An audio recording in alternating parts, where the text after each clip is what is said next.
word of the Lord, and they preached the gospel in many villages of the Samaritans. That's the end of it.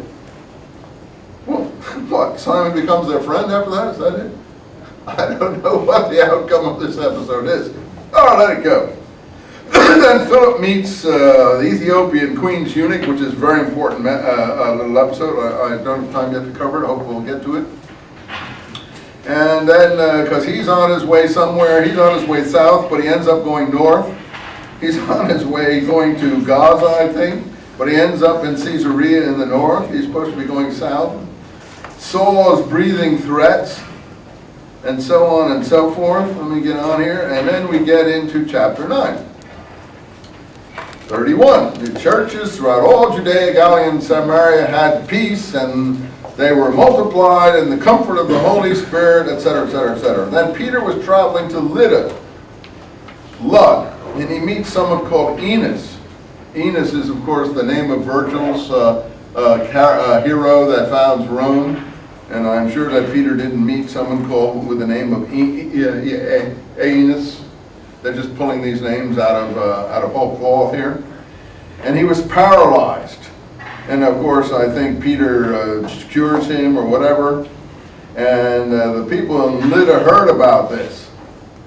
And there was a disciple in Jaffa where Peter's going to go before the rooftop vision, right? And that is named Tabitha. And she was also called Dorcas, or in some minds just Doethus.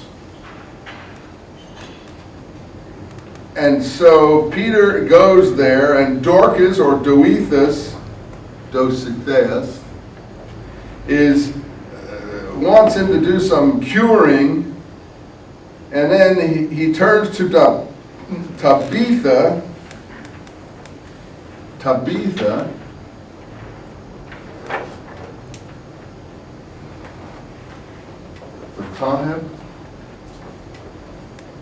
the Taheb was crucified in Lydda. We know that from the accounts that it was in Lydda that the Taheb was crucified. Peter goes to Lydda and he meets someone called Tabitha. And later on, I think he says something like Talitha, Kumi and stuff. I think we're getting all wordplay.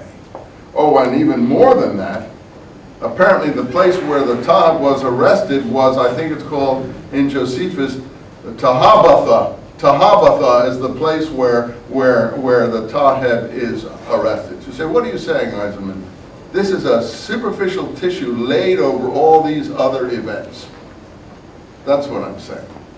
That underneath, like a stream, you can see the pebbles of the original material.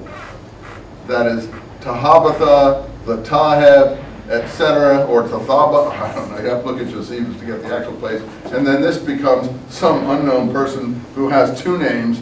It turns out that I think it has something to do with, I don't know if it's Tabitha Pussycat, but it has something to do with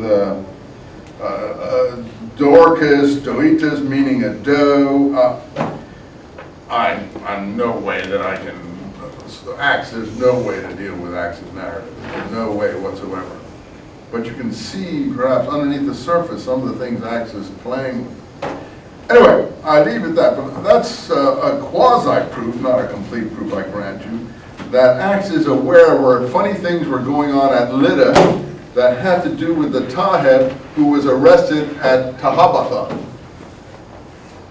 And that Acts gets out of that Tabitha. That's normal how things get confused as they move from language to language, further and further overseas. You say, nah, it didn't happen. Okay, it may not. But it's something to consider strongly. It's in my book. You can look at it, dismiss it as you wish, or take it seriously.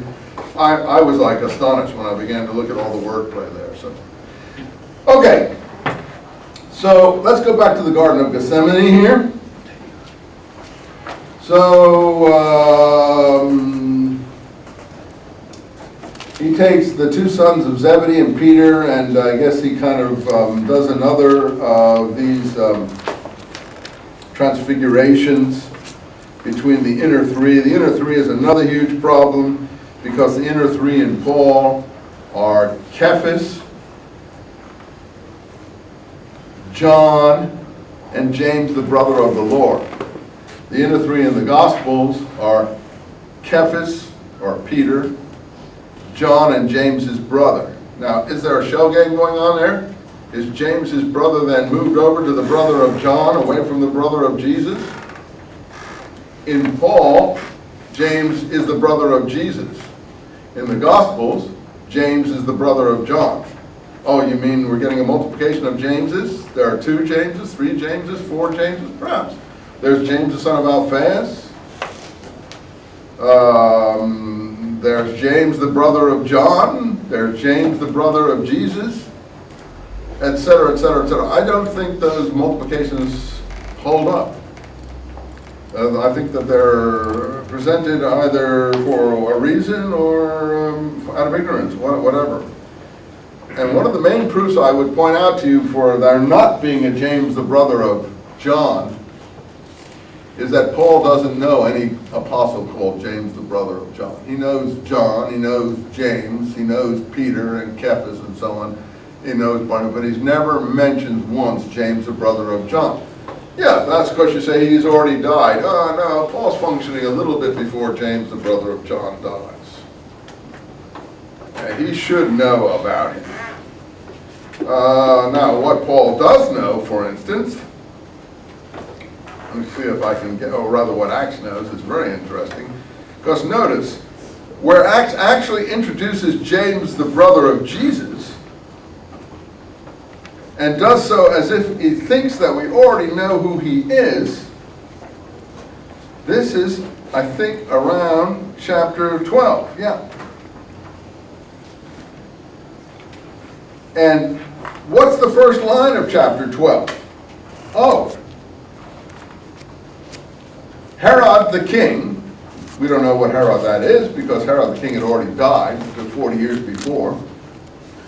Is this Herod the Tetrarch? Is this Agrippa I? In fact, Agrippa I did have a brother called Herod of Chalcis who did succeed him for a couple of years after he died under mysterious circumstances in 44 AD, and he himself married Agrippa I's daughter, Bernice,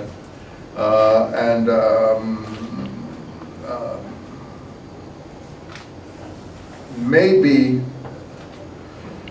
it's that Herod who supposedly killed James, the brother of John, with the sword. That means beheads him, executes him.